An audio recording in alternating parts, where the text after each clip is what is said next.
देखिएगा 94% लोग A option दे रहे हैं।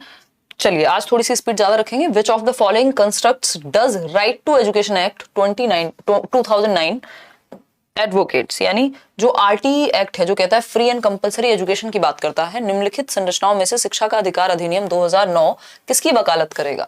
तो ये हम सब बिल्कुल सही उत्तर दे पा रहे हैं। 92% लोग इंक्लूसिव एजुकेशन यानी समावेशी शिक्षा, यानी किसी भी आधार पे आप बच्चे को एजुकेशन लेने से, एडमिशन लेने से मना नहीं कर सकते। इंक्लूसिव एजुकेशन क्या कहती है? Education for all despite any difference, यानी विभिन्नता में एकता की बात करिए। चाहे बच्चा डिसेबल्ड है, चाहे बच्चा गिफ्टेड है, चाहे बच्चा स्लो लर्नर है, बैकवर्ड लर्नर है, एवरेज बच्चा है, हर एक बच्चा एक छत के नीचे रेगुलर स्कूल सिस्टम में सीख पाए, सामान्य विद्यालय जो प्रणाली है उसमें सीख पाए, यानी समावेशी शिक्षा की हम बात कर रहे हैं। सेग्रीगेशन होता है अलग थलग, कि जो बच्चे देख नहीं सकते उनको अलग पढ़ा रहे हैं। मेन स्ट्रीमिंग होता है मेन स्ट्रीम एजुकेशन में एडमिशन दिलाना। तो इससे बेटर यहाँ पे इंक्लूसिव है। इंक्लूसिव में सब कुछ ही रेगुलर सिस्टम में आ जाएगा। इंटीग्रेटेड में जस्ट आप एडमिशन दिला देते थे, बट नीड्स के हिसाब से सिस्टम में चेंज नहीं आ पाता था जितना इंक्लूसिव में आ जाता है। तो एनी डे सबसे बेस्ट जो सिस्टम है वो इंक्लूसिव एजुकेशन का है। क्वेश्चन नंबर 2 देखिएगा, dash is the philosophy that all children have a right to get equal education in a regular school system. यही बात जो मैंने आपको अभी डिस्कस किया आपके साथ, यह विचारधारा है कि सभी बच्चों को एक नियमित विद्यालय व्यवस्था में समान शिक्षा प्राप्त करने का अधिकार है। नियमित मतलब रेगुलर स्कूल सिस्टम, जहां नॉर्मल सभी बच्चे पढ़ रहे हैं, वहीं हर बच्चे का अधिकार है कि वो पढ़े। बहुत बढ़िया विक्की, धन्यवाद आप सभी का मेरी लाइफ में। मैंने आप लोगों से बहुत कुछ सीखा है और होपफुली आपने भी थोड़ा बहुत कुछ सीखा होगा। मतलब I feel blessed to be in this profession, और इससे मतलब अटमोस्ट सेटिस्फेक्शन टीचिंग आपको देती है अगर मैं कहूँ। देखिएगा, dash is the philosophy that all children have a right to get equal education in a regular school system. जब ऑल चिल्ड्रन की बात हो गई, मतलब हर तरह का बच्चा प्रॉपर इक्वल एजुकेशन मिल सके उसको, ये क्या है? इंक्लूजन है, समावेशन है। Education for all, education for all, सभी के लिए शिक्षा, कोई फर्क नहीं पड़ता कौन सा बच्चा किस परिवेश से आता है, किस में क्या डिसेबिलिटी है, कोई फर्क नहीं पड़ता। इन सब से बेहतर क्या है? इंक्लूजन है। ये बाकी ऑप्शंस सब समाहित हो जाएंगे इंक्लूजन में। क्वेश्चन नंबर 3 देखिएगा एक बार, a teacher should, a teacher should, एक टीचर को क्या चाहिए कि promote students belonging to certain cultures, किसी एक स्पेसिफिक, किसी एक विशिष्ट समुदाय के बच्चों को ही टीचर बढ़ावा दे। तो इसको पार्शियलिटी बोलते हैं, कि आपने अपनी फेवरेट जाति, धर्म, समुदाय के बच्चों को कहा कि तुम तो बहुत अच्छे हो, तुमको हम बढ़ावा देंगे और बाकी बच्चों को नहीं देंगे। तो ये बात गलत है। Ignore cultural differences and diversity among students, बच्चों में जो विभिन्नताएं होती हैं उनको इग्नोर करना भी सही नहीं है। भाई बच्चा जो भी अपने घर से लेकर के आएगा, चाहे वो उसका कल्चर हो, चाहे वो उसका बैकग्राउंड हो, कुछ भी हो, आप उसका यूज करके उसको कॉन्टेक्स्ट में एग्जाम्पल देते हैं, उसको जोड़ते हैं, उसकी लाइफ से चीजें जोड़ते हैं। तो ऐसा भी नहीं है कि हम यही कहेंगे कि इग्नोर कर देंगे कल्चरल डिफरेंस। भाई व्यक्तिगत विभिन्नताएं हैं, वहां पे सामाजिक या सांस्कृतिक विभिन्नताएं हैं, इस बात को समझना होगा। इग्नोर करेंगे तो क्या होगा? आप सेंसिटिव नहीं रह पाएंगे। Communicate that she respects and values all cultures in the classroom, यह संप्रेषित करे शिक्षक कि वह कक्षा कक्ष में सभी संस्कृतियों का सम्मान करती हैं एवं महत्व देती हैं, कि उनके लिए सभी कल्चर क्या हैं? महत्वपूर्ण हैं, बराबर हैं या इंपॉर्टेंट हैं। जिस भी कल्चर से, जिस भी संस्कृति से आप आ रहे हैं वो इंपॉर्टेंट है। आप देखते हैं हमारे प्राइम मिनिस्टर, या कई बार ये तो खैर स्मार्ट ट्रिक्स भी होती हैं, कि मान लीजिए कोई अगर वेस्ट बंगाल जाएंगे, तो वेस्ट बंगाल अगर बंगाली नहीं भी बोलनी आती है तो वो क्या करेंगे? 2-4 शब्द जरूर बोलेंगे। उससे क्या होगा? वहां के लोग कनेक्ट हो गए। तो इससे इन्होंने क्या कम्युनिकेट कर दिया कि भाई हम आपकी भाषा, आपके धर्म, आपके संप्रदाय की भी उतनी ही इज्जत करते हैं जितनी अपने, है ना। तो ये क्या है कि आपको एज अ टीचर ये कन्वे करना है। जब हम शुरुआत में बात करते हैं कि गुड इवनिंग एवरीवन और hello friends this is Himanshu, और उसके बाद जो वो सारी लाइन है, नमस्कार, राम राम, सत श्री अकाल, व्हाटएवर इट इज, तो वो क्या है? वो सभी कल्चर को रिस्पेक्ट देने वाली बात है। ठीक है। मैक्सिमाइज कंपैरिजन अमॉन्ग स्टूडेंट्स, आपको बच्चों में कंपैरिजन नहीं करने। तो C option is the right answer. Simple बात है। इन चीजों को ध्यान रखना है कॉन्सेप्ट के साथ। ये जो कहानियां मैं सुना रही हूँ ये सिर्फ कहानियां नहीं है, ये आपको किसी क्वेश्चन में कुछ फंस जाएगा और फिर अगर आपकी समझ अच्छी होगी तो आप जवाब निकाल लेंगे, अदरवाइज अगर रटा होगा तो फिर प्रॉब्लम है। चिल्ड्रन लर्न इफेक्टिवली व्हेन, बच्चे प्रभावी रूप से तब सीखते हैं जब, कब सीखेंगे बेहतर तरीके से? फटाफट से बताइए, कब सीखेंगे? लाइक शेयर करके तो बता दीजिए बाकी लोगों को भी। कई दिन से क्लास हुई नहीं थी, अब मंडे टू फ्राइडे आपका 9 बजे फिर से क्लास हमने कंटिन्यू कर दी है। ठीक है। हाँ, देखिए टीचर्स का अपने आप में बहुत बड़ा रोल है, आज टीचर्स डे भी है। आपका बिहेवियर, आपकी हरकतें क्लासरूम में, आपका बच्चों को ट्रीट करना, उनको बढ़ावा देना उस बच्चे की लाइफ बना और बिगाड़ भी सकता है। ठीक, तो चिल्ड्रन लर्न इफेक्टिवली व्हेन, यानी बच्चे प्रभावी रूप से कब सीखते हैं, बेहतर कब सीखेंगे। तो आप लोग कह रहे हैं सी ऑप्शन, 95% लोग, मुझे लग रहा है अच्छी तैयारी चल रही है आप लोगों की। तो सी ऑप्शन पे तो आएंगे, उससे पहले बाकी के तीनों ऑप्शन चेक कर लेंगे। They memorise facts given in the text book, यानी किताब में लिखे हुए जो तथ्य हैं उनको जब बच्चा रट ले तो वो अच्छी शिक्षा मानी जाएगी, बिल्कुल भी नहीं, है ना। रटंत विद्या चलंत नहीं, तो रोड मेमोराइजेशन को तो हम हटाते हैं, मीनिंगफुल लर्निंग, अर्थपूर्ण अधिगम की बात करते हैं। They copy answers written by teacher on the black board, ऐसा भी नहीं है कि जब वो सिर्फ बोर्ड पे जो लिखा हुआ है उसको बैठ के कॉपी कर रहे हैं, ये भी रोट लर्निंग है, रटना है एक तरह से, बच्चे का दिमाग इन्वॉल्व नहीं हुआ, वो पैसिव है एक तरह से देखा जाए। They actively participate in different activities and task, ये बात बिल्कुल सही है। बेहतर लर्निंग, अधिगम, प्रभावी अधिगम तब होगा जब बच्चे विभिन्न गतिविधियों में सक्रिय रूप से भागीदारी उनकी होगी। मैंने आपको एक सिंपल ट्रिक बताई है कि आपको ये देखना है बच्चा सबसे ज्यादा एक्टिव कहां पर है। हमारा ध्यान बच्चे को एक्टिव रख के सिखाने पे है, यानी वो एक्टिवली इन्वॉल्व हो, अपने मन से एक्टिविटीज करे। जितना ज्यादा बच्चा एक्टिव होगा जिस ऑप्शन में, चांसेस हैं कि वो ऑप्शन सही होगा। डी ऑप्शन है the teacher fully controls everything, हमें हिटलर नहीं चाहिए कि वो कंट्रोल कर ले सब कुछ, बच्चे को आजादी ही ना हो क्लास में कुछ करने की। तो सी ऑप्शन बेस्ट ऑप्शन है बाकी सभी के मुकाबले। आगे बढ़ेंगे क्वेश्चन नंबर 5 पर। Children should dash questions in the class, बच्चों को कक्षा में किस तरह के प्रश्न पूछने चाहिए। पहला ऑप्शन है children should be discouraged to ask questions in the class, यानी बच्चों को कक्षा में प्रश्न पूछने के लिए हतोत्साहित करने देना चाहिए। यानी कोई कहे कि मैम मैं पूछूं, अरे चुप बैठो, ये क्या है, हतोत्साहित करना है। अगर आप डिस्करेज करेंगे तो बच्चा सीखेगा कैसे। आपकी समझ तब बेहतर होती है जब आपने जीवन में खुद से और बाकी लोगों से क्वेश्चंस पूछे होते हैं, है ना।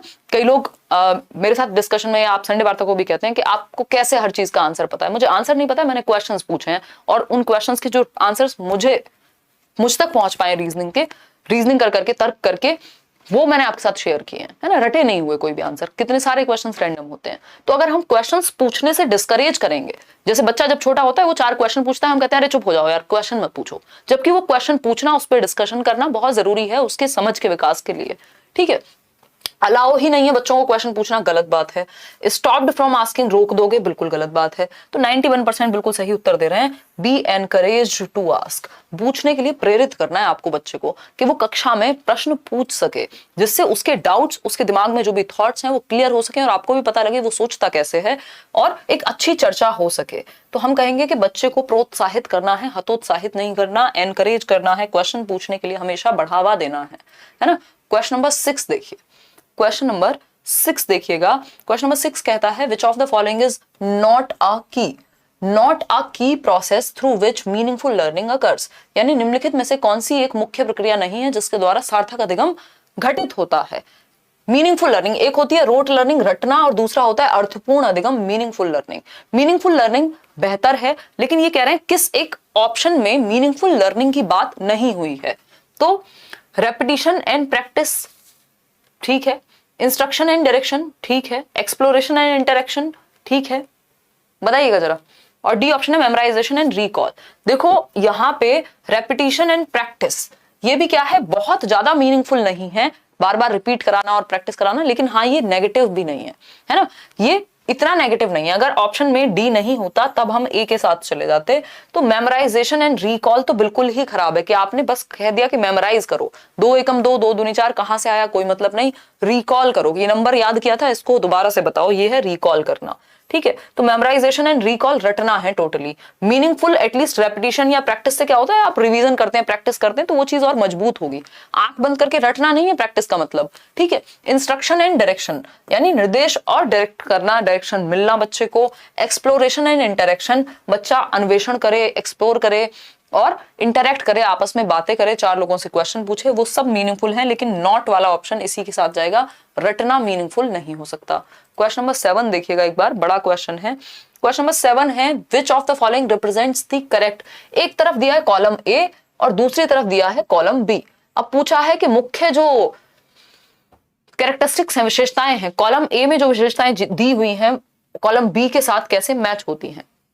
अब इसमें कई लोग अलग अलग उत्तर दे रहे हैं। नहीं, ऐसा नहीं है कि पेपर 1 में इजी ही होते हैं क्वेश्चंस, कई बार पेपर 1 मुश्किल होता है और पेपर 2 इजी होता है, डिपेंड करता है, क्योंकि सिलेबस सेम है पेपर 1 का भी पेपर 2 का भी, है ना, तो वो सेम ही लेवल के क्वेश्चन रहते हैं, डोंट वरी। सीटेट में स्पेशली मैं बात कर रही हूँ, है ना, कोई खास अंतर नहीं है क्योंकि सिलेबस सेम है। बस जो पेपर 1 में जनरली क्वेश्चन आते हैं वो 6 से 14 वर्ष के बच्चों के लिए आ जाते हैं, और जो पेपर 2 के क्वेश्चन होते हैं, सॉरी, जो पेपर 1 के क्वेश्चन है वो 6 से 11 के आसपास, और 11 से 14 आपके पेपर 2 के क्वेश्चन, ज्यादा अंतर नहीं होता। डी ऑप्शन कह रहे हैं आप लोग गलत हैं बिल्कुल, इसका जवाब कोई भी सही नहीं दे पाया क्योंकि आप फंस गए, है ना। देखिए, गिफ्टेड बच्चा जो होगा, गिफ्टेड बच्चा अगर हम बात करें एबिलिटी टू लर्न क्विकली, यानी वो जल्दी से सीख जाता है इंडिपेंडेंटली। लर्निंग डिसेबल्ड बच्चा, यहाँ पे गड़बड़ है, डिसेबल्ड लिखा होना चाहिए था, क्वेश्चन ही गलत टाइप हो गया है। लर्निंग डिसेबल्ड बच्चा, तो लर्निंग डिसेबल्ड बच्चा जो है उसको दिक्कत हो सकती है पढ़ने में, हाँ हो सकती है भाई, डिसलेक्सिया भी तो लर्निंग डिसेबिलिटी में आता है। क्रिएटिव बच्चा ओरिजिनल सॉल्यूशन सोचेगा। एडीएचडी वाले बच्चे को डिस्ट्रैक्शन ज्यादा जल्दी हो जाएगी, है ना, तो हम कह सकते हैं ए का तो ऑप्शन होगा डी, ए का ऑप्शन डी है 3 जगह पे, ठीक है, ये तो हट ही गया। बाकी बी को चेक करते हैं, बी है गिफ्टेड लर्निंग डिसेबल्ड, तो लर्निंग डिसेबल्ड जो है उसको पढ़ने में फ्लुएंसी में दिक्कत होगी, यानी बी का ऑप्शन होगा ए, बी का ऑप्शन होगा ए। तो बी का ऑप्शन ए आपको कहीं दिख रहा हो तो आप बता दीजिए, है ना, बी का ऑप्शन ए किसी को भी दिख रहा हो तो बता दीजिए। देखिए, अगर हम बात करते हैं गिफ्टेड बच्चा क्या है, शीघ्रता से स्वतंत्र रूप से सीखना, फर्स्ट का डी, ठीक है। अधिगम डिसेबल्ड, ये होगा ए, सेकंड का ए, सेकंड का ए हमें कहां दिख रहा है, ए ऑप्शन में दिखाई पड़ रहा है, ठीक, या फिर सेकंड का ए और कहीं हमें नहीं दिख रहा। फिर आता है सृजनात्मक बच्चा, तो ये ओरिजिनल तरीके से सोच पाएगा, यानी थर्ड का बी होगा, ठीक बात है। और फोर्थ का सी इन्होंने कहा है, यानी आसानी से, हाँ सही है, तो ए ऑप्शन सही हुआ ना इस हिसाब से, तो यहाँ क्या हुआ, ए ऑप्शन सही हुआ, ए ऑप्शन इज राइट। क्यों है सही, क्योंकि अगर हम बात करें फर्स्ट का डी सही है, प्रतिभाशाली बच्चा शीघ्रता से सीखेगा। सेकंड का लर्निंग डिसेबल्ड, अधिगम अक्षमता लिख लीजिएगा, यहाँ पे अधिगम अक्षमता लिख लीजिएगा, तो ये बी जो है धारा प्रवाह से पढ़ने में कमी होगी, तो सेकंड का ए हो गया। थर्ड का सी हुआ, थर्ड का सी हुआ, ये गड़बड़ हुई है मुझे लग रहा है टाइपिंग में। अगर हम थर्ड की बात करें क्रिएटिविटी की तो बी होना चाहिए, हाँ ठीक तो है, ठीक है, कोई दिक्कत नहीं है, ठीक है, ए ऑप्शन इज राइट, कोई दिक्कत नहीं है, ठीक है। चलिए आगे बढ़ते हैं, क्वेश्चन नंबर 8 देखिएगा। क्वेश्चन नंबर 8 है चिल्ड्रंस एरर, यानी बच्चों की गलतियां शुड बी इमीडिएटली करेक्टेड, यानी उनको तुरंत से करेक्ट कर देना चाहिए, जो जहां भी बच्चा गलती करे तुरंत से करेक्ट कर दो भाई। ऑप्शन, हाँ क्वेश्चन रॉन्ग है, मुझे भी लग रहा है उसमें कुछ गड़बड़ है, एक बार मैं इसको देख लूंगी, है ना, लेकिन जो मैंने आपको ऑप्शंस बताए वो सही हैं, तो वो आप ऑप्शन के हिसाब से उसको ध्यान में रखिएगा, एक बार मैं बाद में पढ़ भी लूंगी अगर कहीं गड़बड़ है तो। चिल्ड्रंस एरर्स यानी बच्चों की गलतियां should be immediately corrected by asking them to do repeated practice, बार बार प्रैक्टिस करके आप उनको मना कर देंगे। Are a part of learning and give an insight into their thinking, ये बात बिल्कुल सही है कि जो गलतियां हैं, जो बच्चों की त्रुटियां हैं, वो सीखने की प्रक्रिया का भाग हैं। जब आप सीखते हैं तो आपसे गलतियां भी होती हैं, जो कि एक नेचुरल बात है। Are insignificant in the teaching learning process, ऐसा नहीं है कि महत्वपूर्ण ही नहीं है या फिर कितने केयरलेस हैं बच्चे, ये दर्शाती हैं। कोई भी व्यक्ति होगा जो भी सीखेगा उससे गलती होने की संभावना होगी, और गलतियों से हमें ये पता चलता है कि बच्चा सीखता कैसे है ना, कि बच्चा सीखता कैसे है, ये हमें गलतियों से ही पता लगेगा। और सीखने की प्रक्रिया में गलतियां महत्वपूर्ण हैं, गलतियां नहीं होंगी ऐसा नहीं हो सकता, किसी ने सीखा हो और कभी कुछ गलत ना किया हो, है ना, गलतियां ना हुई हो, ठीक है। चलिए आगे, कोई समस्या इस बात को समझने में? चलिए नेक्स्ट क्वेश्चन पे देखिएगा। अगर हम बात करते हैं नेक्स्ट क्वेश्चन की, जो कि है क्वेश्चन नंबर 9, असेसमेंट यानी आकलन। हिंदी में मूल्यांकन लिखा हुआ है बट वो आकलन होना चाहिए, पेपर में ऐसी मिस्टेक्स कई बार आ जाती हैं, है ना, क्योंकि मूल्यांकन एक बड़ा शब्द हो जाएगा यहाँ पे, आकलन को असेसमेंट होना चाहिए, क्योंकि इंग्लिश में जो लिखा होता है वही फाइनल होता है एग्जाम में। Assessment should be a part of the teaching learning process. CCE कर रहे हैं हम आजकल बैचेस में, या आपने यूट्यूब पे भी वीडियो देखी होगी, मैंने पहले डिस्कस किया है आपके साथ। CCE should be done only in terms of marks, सिर्फ मार्क्स में नहीं। Should be based on objective type test, ये भी गलत है। Should be undertaken as a separate activity, ऐसा भी नहीं है, इंटीग्रल होनी चाहिए। जो असेसमेंट है वो एकीकृत होना चाहिए टीचिंग लर्निंग प्रोसेस के दौरान और उसी में समाहित होना चाहिए, सीखते सीखते ही आपका टेस्ट भी हो रहा हो। तो should be a part of the teaching learning process, शिक्षण अधिगम प्रक्रिया का एक भाग होना चाहिए। क्या होना चाहिए? शिक्षण अधिगम प्रक्रिया का ही एक हिस्सा होना चाहिए कि सीखते सीखते उसी में आप कभी कभी क्वेश्चन पूछ लेते हैं, उसी में आप बच्चों को ऑब्जर्व कर लेते हैं, उसी में उसकी परफॉर्मेंस देख लेते हैं। तो ये प्रोसेस है, ये सेपरेट नहीं है, इंटीग्रल पार्ट है। याद रखिएगा ये वर्ड इंटीग्रल पार्ट है, एकीकृत है, ठीक है। और ये जहां पे भी ओनली लिखा हुआ है वहां से बचिए, है ना। सिर्फ मार्क्स के टर्म में नहीं होता, आप बच्चे की समझ को भी असेस करते हैं, ठीक है। मार्क्स के टर्म में जजमेंट या इवेल्युएशन वाली बात हो जाएगी। क्वेश्चन नंबर 10 देखिएगा। क्वेश्चन नंबर 10 कहता है in a constructivist frame learning is. Constructivist frame मतलब जहां पे रचनावादी दृष्टिकोण हो, जहां नॉलेज को एक्टिवली कंस्ट्रक्ट करने की बात की जाए, कि ज्ञान को सक्रिय रूप से बच्चा एक्टिवली इन्वॉल्व होकर के ज्ञान का सृजन कर सकता है। ये पियाजे भी कहते हैं, ये वाइगोस्की भी कहते हैं, और यही कंस्ट्रक्टिविज्म का आधार है, यही जेरोम ब्रूनर भी कहेंगे, है ना। कोई मेरे से पूछ रहा था, मैंने कहीं तो किसी कमेंट में, मेल में, पता नहीं कहाँ देखा था, मेरी नजर पड़ी थी, मैं रिप्लाई नहीं कर पाई थी। क्वेश्चन था क्रिएटिविटी वर्सेस कंस्ट्रक्टिविज्म। ये ऐसे ही दिमाग में आ गया होगा, ये कोई क्वेश्चन बनता नहीं है। तो क्रिएटिविटी और कंस्ट्रक्टिविज्म में क्या अंतर है? बेसिकली अंतर की बात नहीं है, क्रिएटिविटी एक आदत है, एक स्किल है आपकी, है ना। कंस्ट्रक्टिविज्म एक स्कूल ऑफ थॉट है। तो कंस्ट्रक्टिविज्म क्रिएटिविटी को प्रमोट करेगा, है ना। ये बेसिक सी समझ है जो हमारी डेवलप्ड रहनी चाहिए, ठीक। डी ऑप्शन कह रहे हैं यहाँ ज्यादातर लोग। तो कंस्ट्रक्टिविज्म में जहां बच्चा एक्टिव होगा वही रचनावादी दृष्टिकोण है, या तो पैसिव है, या तो हो नहीं सकता। Acquisition of knowledge, change of behaviour, तो बिहेवियरिस्ट कहेंगे। Active and social in its character. तो अधिगम एक सक्रिय प्रक्रिया है जहां बच्चा एक्टिवली ग्रुप में सीखेगा, सामाजिक रूप से सीखेगा, ठीक है। प्रोसेस ऑफ एक्विजिशन सिर्फ एक्वायर करना नहीं है कि रट्टे लगा करके आपने डेफिनेशन याद कर ली। तो D option is the right answer. Question number 11 देखिएगा फटाफट से। क्वेश्चन नंबर 11 कहता है when teachers have positive beliefs about students and their abilities the students. जब शिक्षक को विद्यार्थियों एवं उनकी योग्यताओं के बारे में सकारात्मक विश्वास होता है कि मुझे पता है कि आप कर लेंगे, है ना। आपने देखा आपका टीचर आपको लेकर के बहुत ही ज्यादा विश्वास पूर्ण है कि यार तुम अच्छा करोगे, तुम बस मेहनत करो, तुम इस चीज में कर सकते हो। ये जो विश्वास है टीचर का बच्चे के प्रति पॉजिटिव होने से बच्चे पे फर्क पड़ता है, वो भी अपने आप को पॉजिटिव मानता है। एक सिचुएशन इमेजिन करिए, ऐसे माँ बाप जो बच्चे को हर टाइम ये कहते हैं कि तेरे बस का नहीं है, तू कर नहीं सकता, तेरे से होगा नहीं, वो बच्चा नेगेटिव महसूस करेगा या नेगेटिवली सोचने लग जाएगा अपने ही बारे में, अपनी ही एबिलिटीज के बारे में। जो उसमें क्षमता होगी भी वो भी खत्म हो जाएगी। या फिर ऐसा बहुत कम केसेस में होता है कि जब आप कोई किसी से कहे कि तुमसे होगा नहीं और वो करके दिखा दे, और वो भी नेगेटिव मोटिवेशन है, वो भी पॉजिटिव नहीं है ना। तो हम ये कहेंगे कि अगर बच्चे से पॉजिटिव एक्सपेक्टेशन होंगी टीचर की, तो इस बात का फर्क पड़ेगा बच्चे पे, है ना। रिलैक्स हो जाएगा और एफर्ट पुट करना बंद कर देगा। ऐसा नहीं है कि टीचर ने कहा कि तुम अच्छा कर सकते हो तो बच्चा काम ही करना बंद कर दे। बिना काम करे तो दुनिया में किसी को रिजल्ट नहीं मिलता।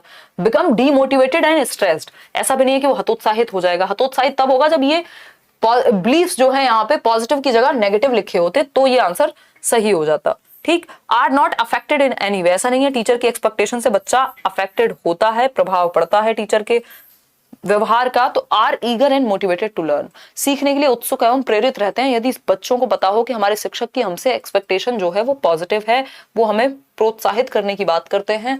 क्वेश्चन नंबर 12 देखिएगा एक बार। क्वेश्चन नंबर 12 कहता है, आप आंसर कीजिएगा पोल में।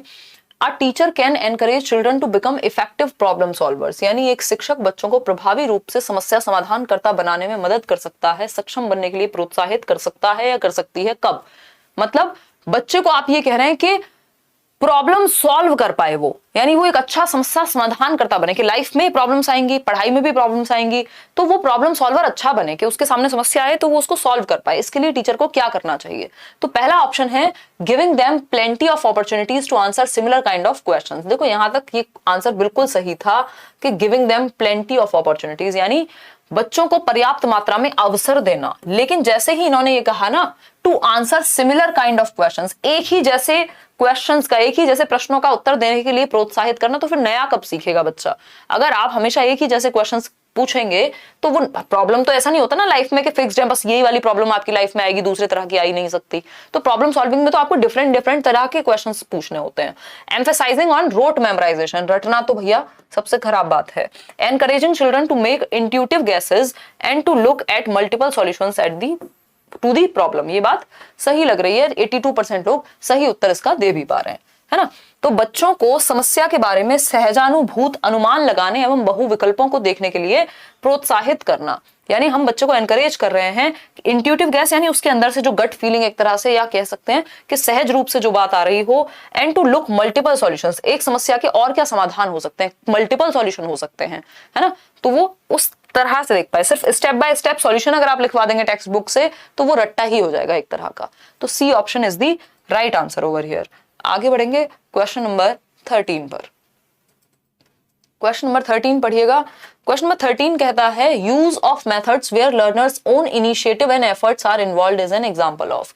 वह विधियां जिनके प्रयोग में विद्यार्थियों की स्व पहल व प्रयास शामिल हैं, निम्नलिखित में से किसका उदाहरण है।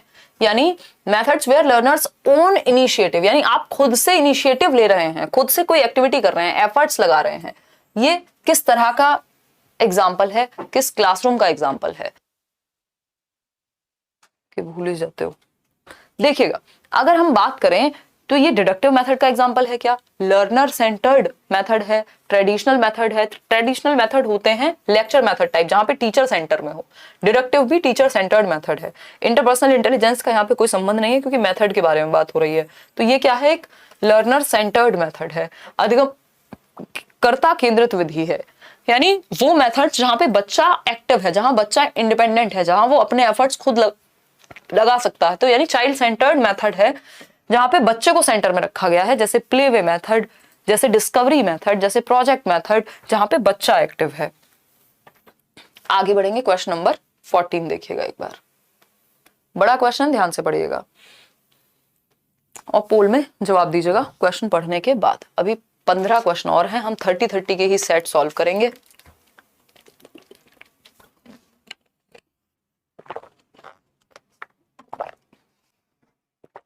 देखिएगा एक बार, कौन व्यक्ति है। भगवान करे आप हमेशा खुश रहें। धन्यवाद काजल, आज तो थोड़ी सी तबीयत डाउन है बट ठीक है, खुश तो हैं भाई, सेटिस्फेक्शन है आप लोगों की दुआओं से। मैम लव धोखा दे दी मैम, अब क्या करें। पढ़ाई करो यार धीरज, ऐसा लग रहा है जीवन बस आपका प्यार के अराउंड ही घूम रहा है? पढ़ाई करो, जीवन में एक हिस्सा है प्यार, जीवन नहीं है। और वो भी जिसको आप प्यार करें वो है भी कि नहीं ये भी आपको पता नहीं होगा अभी। देखिए क्वेश्चन नंबर 14 देखिए, what principle does the following highlight. कौन से सिद्धांत की बात हो रही है इन लाइंस में।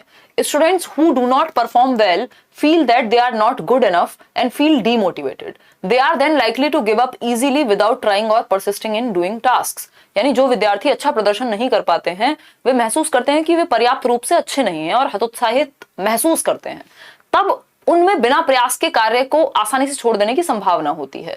यानी ये बात बिल्कुल सही है कि यदि आपको महसूस ऐसा हो रहा है कि आप तो एक लूजर हैं, आपसे तो नहीं होगा, तो आप जितनी मेहनत कर सकते थे अपना 100% भी आप नहीं दे पाएंगे और बीच में ही किसी चीज को छोड़ देंगे।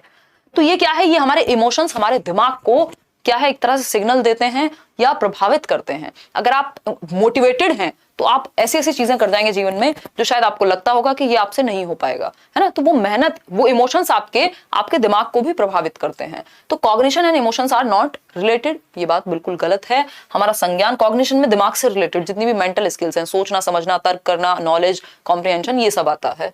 हेरिडिटी एंड एनवायरमेंट की यहाँ कोई बात नहीं हो रही, इमोशंस और दिमाग की बात हो रही है। Cognition and emotions are not separable. संज्ञान एवं संवेग अलग नहीं है। इस पे भी मैंने एक पुराना वीडियो होगा, आपको अगर आप यूट्यूब पर सर्च करते हैं कोई भी सीटेट का टॉपिक तो आपको आराम से वीडियो मिल जाएगा।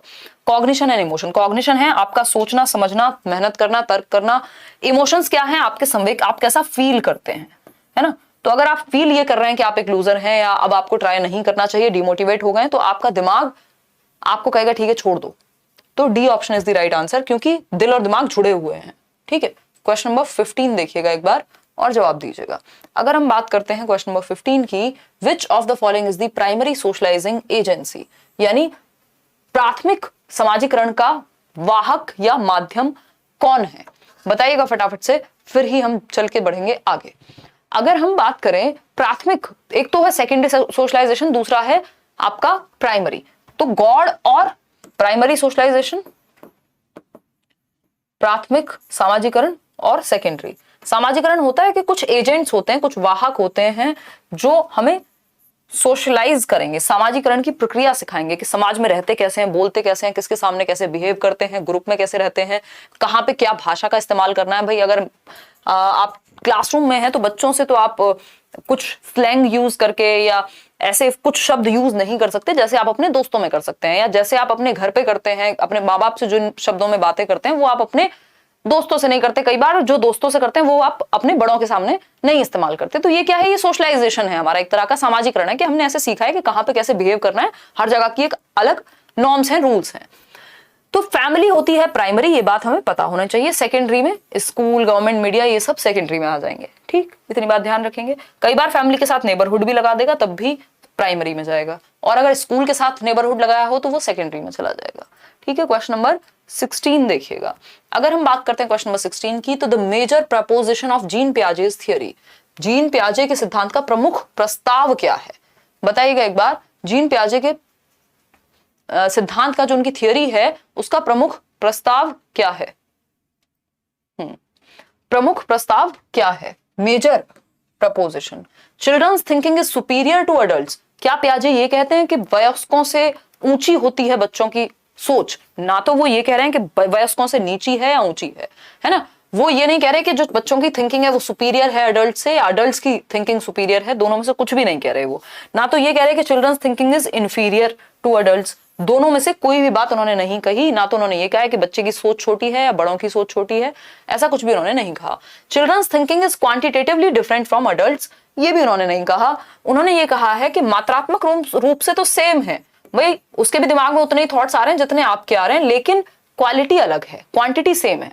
भाई बच्चा भी सुबह से लेकर शाम तक कुछ कुछ सोच रहा है, आप भी एज एन अडल्ट एक वयस्क के रूप में कुछ कुछ सोच रहे हैं, लेकिन क्वालिटी ऑफ थॉट्स अलग है। उसका पेन खो गया था कल, वो ये सोच रहा है, और आप ये सोच रहे हैं कि मेरा दिल टूट गया था परसों। ठीक है, तो क्वालिटेटिवली डिफरेंट है अडल्ट से थॉट। बच्चों की सोच गुणात्मक रूप से वयस्कों से भिन्न होती है, ये पियाजे कहते हैं। इसको 2-3 तरह से क्वेश्चन पूछा जा चुका है, पूछा जा सकता है, इसको ध्यान रखिएगा। भाई पियाजे की अगर हम बात करें, जब वो चिल्ड्रंस थिंकिंग के बारे में बात कर रहे हैं, बच्चों की सोच के बारे में बात कर रहे हैं, है ना, एक बार इसको ध्यान से समझ लीजिएगा। चिल्ड्रंस थिंकिंग, बच्चों की सोच के बारे में जब वो बात कर रहे हैं तो वो ये कहते हैं कि बच्चों की जो सोच है वो अमाउंट में सेम है ना, अमाउंट में सेम है, जिसको दूसरे शब्दों में हम क्वांटिटी में सेम है भी कह सकते हैं। और डिफरेंट किस में है? डिफरेंट है टाइप में। अमाउंट में सेम है, टाइप प्रकार अलग है उनकी सोच का, और क्वालिटी अलग है, गुणवत्ता अलग है ना, क्वालिटी अलग है।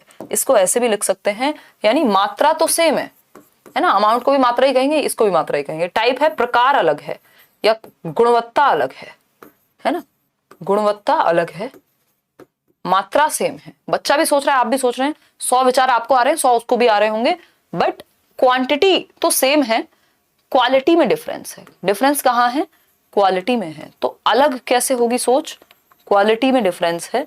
यहां ये अमाउंट सेम है, मात्रा सेम है। तो ये बेसिक बात है जो आपको पियाजे के बारे में ध्यान रखनी है। Children's thinking is different in kind than in amount, यानी टाइप में अलग है, काइंड में अलग है। काइंड मतलब प्रकार ही हुआ एक तरह का। तो कोई भी शब्द दे दे, आपको ध्यान रखना है कि क्वांटिटी सेम है, क्वालिटी डिफरेंट है, प्रकार अलग है। ठीक है, तो क्वांटिटेटिवली डिफरेंट होती है, यानी गुणात्मक रूप से भिन्न होती है, क्वांटिटी तो सेम है। क्वेश्चन नंबर 17 देखिएगा। एक क्वेश्चन जेंडर पे हमेशा पूछा जाता है। अगर हम बात करते हैं जेंडर की, तो जेंडर इज और एन, यानी लिंग की अगर हम बात करें, हिंदी में दोनों को लिंग लिखा जाता है, लेकिन इंग्लिश में जेंडर और सेक्स में अंतर हो जाएगा। जेंडर क्या है? एक, आप लोग बी ऑप्शन दे रहे हैं 78% लोग, सोशल कंस्ट्रक्ट है, सामाजिक रचना है। जबकि अगर सेक्स लिखा होता तो यहाँ पे अ बायोलॉजिकल कंस्ट्रक्ट हो जाता है, एक जैविक संरचना है। सेक्स बोले तो एक बायोलॉजिकल कंस्ट्रक्ट है, एक जैविक संरचना है, बनावट में अंतर है ना। और अगर हम बात कर रहे हैं जेंडर की, तो वो हमारी सोच से रिलेटेड है, समाज में बनाया गया एक फिनोमेना है, यानी एक सामाजिक संरचना है। आपके सिलेबस में एक टॉपिक भी है gender as a social construct. ठीक है, समाज ने बनाया है कि महिलाएं ये काम करेंगी, पुरुष ये काम करेंगे, ये कपड़े पहनेंगी महिलाएं, ये पुरुष पहनेंगे। ये सोशल कंस्ट्रक्ट है, इसको चेंज किया जा सकता है जैसे आप चाहें, बट बायोलॉजिकल कंस्ट्रक्ट फिक्स है कि महिलाएं बच्चों को जन्म देंगी। ये बायोलॉजिकल कंस्ट्रक्ट है, ये हमारा सेक्सुअल रोल है अगर हम बात करें। लेकिन जेंडर रोल की अगर हम बात करें तो ये समाज ने बनाया है, ये कोई बायोलॉजिकल डिटर्मिनेंट नहीं है। बायोलॉजिकल डिटर्मिनेंट होता तो ये आंसर सही होता। ठीक है, ये 1 नंबर का क्वेश्चन पूछा जाता है, इसको बिल्कुल भी हल्के में नहीं लेना, कई बार हम इस पे ध्यान नहीं देते तो इसमें घूम करके फंस सकते हैं। क्वेश्चन नंबर 18 देखिएगा एक बार। क्वेश्चन नंबर 18 कहता है which of the following correctly identifies the broad domains of development, यानी विकास के मुख्य प्रकार कौन से हैं, यानी निम्नलिखित में से कौन विकास के व्यापक आयामों की सही पहचान करता है। व्यापक आयाम किसके? विकास के।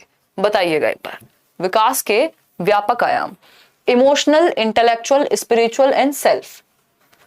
ऐसा तो हमने कुछ नहीं पढ़ा, ना तो हमने सेल्फ पढ़ा, ना हमने स्पिरिचुअल पढ़ा। इंटेलेक्चुअल चलो एक बार को आप कॉग्निटिव को कह सकते हो, आप दूसरे शब्दों में संज्ञानात्मक विकास को इंटेलेक्चुअल या बौद्धिक विकास कह देते हैं, बट ये भी आता नहीं है, डायरेक्ट कॉग्निटिव ही आएगा अगर पेपर में आना होगा।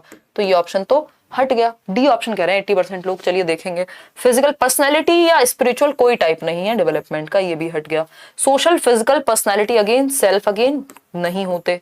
ठीक, तो एक ही ऑप्शन सही बचा, physical, cognitive, social and emotional. PCSE से मैंने आपको ये याद कराया हुआ है, एक निमोनिक है, शॉर्ट फॉर्म है। PCSE बोले तो फिजिकल, कॉग्निटिव, सोशल, इमोशनल। शारीरिक विकास जिससे मोटर डेवलपमेंट, गत्यात्मक विकास जुड़ा हुआ होता है, जिसमें ग्रॉस और फाइन मोटर स्किल्स आती हैं। कॉग्निटिव डेवलपमेंट यानी हमारे दिमाग से संबंधित, जिसमें लैंग्वेज आएगी, जिसमें थिंकिंग आएगी, जिसमें बाकी इमेजिनेशन, परसेप्शन, मेमोरी वगैरह आते हैं। सोशल है समाज से जुड़ा हुआ, जिससे मॉरल डेवलपमेंट, नैतिक विकास जुड़ा हुआ है। सही और गलत क्या है? समाज में ही तो गलत है ना, अगर आप अकेले रहें कहीं, कुछ सही नहीं कुछ गलत नहीं, आप अपना सर फोड़ें कुछ करें, किसी को पड़ी तो है नहीं। ठीक, एंड इमोशनल यानी हमारे सोशल और इमोशनल आपस में जुड़े हुए होते हैं। आगे बढ़ेंगे क्वेश्चन नंबर 19 पर। ठीक, क्वेश्चन नंबर 19 पढ़िएगा और पोल में जवाब दीजिएगा। क्वेश्चन नंबर 19 कहता है which of the following statements about intelligence is correct, यानी बुद्धि के विषय में कौन सा एक स्टेटमेंट सही है, कौन सा एक कथन सही है। 4 कथन दिए हुए हैं आपको, नो डाउट, कोई दिक्कत नहीं है, 4 कथन दिए हुए हैं, इसमें कोई भी परेशानी नहीं है। बहुत जल्दी पोल आ रहा है या हट जा रहा है? अच्छा, जब तक 4th ऑप्शन पे ना आ जाऊं मत हटाया करो ब्रो। नहीं 4th भी आता तो। अच्छा, छोटे क्वेश्चन में जल्दी हटा दो। क्यों? अच्छा ठीक। देखिएगा, बुद्धि के बारे में निम्नलिखित कथनों में से कौन सा सही है। देखो, अगर यहाँ पे नॉट पूछा होता तो आंसर बदल जाता। तो आप लोग कह रहे हैं कितना? सी ऑप्शन, 74% लोग। चलिए देखेंगे इस पे, इसको मार्क कर लेते हैं। Intelligence is a relatively permanent change in behaviour, ये लर्निंग की परिभाषा है, ये अधिगम की परिभाषा है कि लर्निंग क्या है? Relatively permanent change in behaviour, experience के होने से। एक्सपीरियंस आपने कुछ किया, साइकिल चलाना सीखा, अब आपकी वो लर्निंग लगभग परमानेंट है। Intelligence is hereditary trait that involves mental activities such as memory and reasoning. सिर्फ हेरिडिटरी नहीं होता, एनवायरमेंट का भी फर्क पड़ता है, हालांकि हेरिडिटी का फर्क ज्यादा पड़ता है बुद्धि पर। Intelligence is multi dimensional involving several abilities, not entirely measurable intelligence test. बिल्कुल सही है, नॉट एंटायरली मेजरेबल बाय, ये हमारे टाइपिस्ट जी थोड़ा जल्दी में रहते हैं। ठीक है, तो बुद्धि बहुआयामी प्रक्रिया है जिसमें बुद्धि परीक्षणों के द्वारा पूर्ण रूप से परिमेय न की जाने वाली कई योग्यताएं शामिल है। यानी बुद्धि एक मल्टी डायमेंशनल चीज है जिसमें कई आयाम हैं, है ना। आप कई तरीके से बुद्धिमान हो सकते हैं। कोई म्यूजिक में अच्छा होगा, कोई लैंग्वेज में अच्छा होगा, कोई गणित में अच्छा होगा, कोई साइंस में अच्छा होगा, कोई गार्डनिंग में अच्छा होगा, कोई साइकोलॉजी में अच्छा होगा।